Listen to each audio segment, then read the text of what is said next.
ever received a spreadsheet from someone else? Maybe you inherited it and they had created it first and now you have to work with it? Yes, that happens actually all the time. Being in sales, we will get information from other areas, and sometimes it can be frustrating because they don't set it up like we need to manipulate the data. Exactly. Not everybody sets the data up necessarily the most efficient or effective way. One of the things that often occurs is people take first name and last name. Yes. You've seen that. Oh, look, you have a spreadsheet with this. First name and last name in one column. Right. So what if kind I tried of problems? to sort this, that the problem would be is that it would sort by the first name. Right. And typically we want to bring them up by the last name and have them sorted by the last name. Right.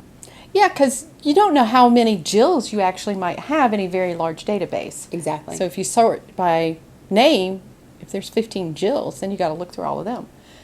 How about we separate those into 2 columns? There's a quick, easy way to do it. You mean I don't have to retype those? Exactly. Oh, that would be wonderful. Yes, it's a great tool.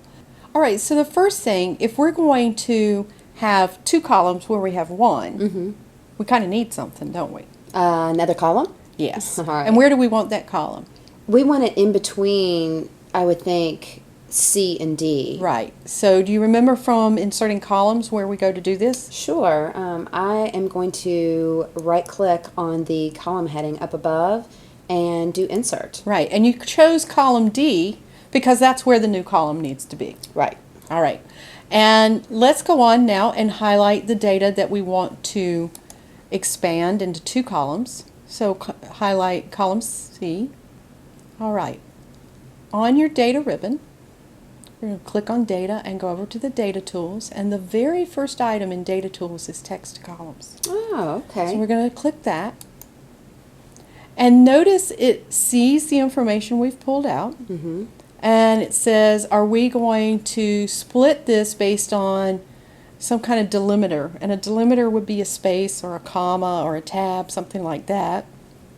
Or maybe we have a fixed width after 5 spaces split. Okay. Obviously, we're going to split based on what? On the space in between the first and last name. Exactly. So we're going to stay with delimited and click on next.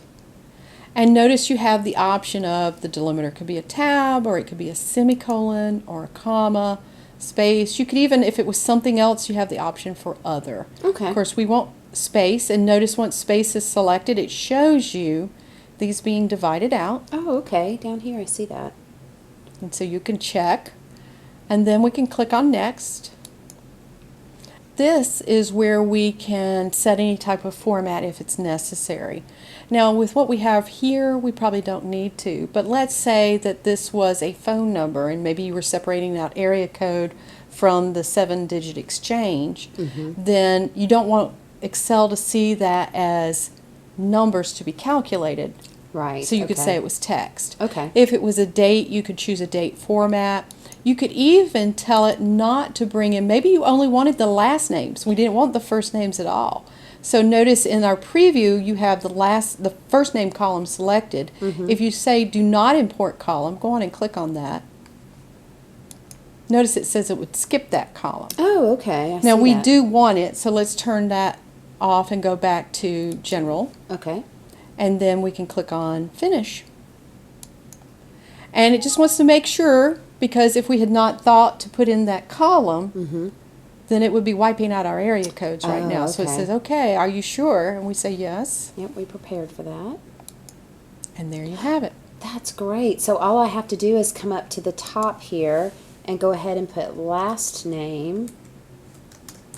And now I have that column heading, and I would probably want to change that to first name, but now it's separated out. So now I can sort this by last name when I wasn't able to do that before.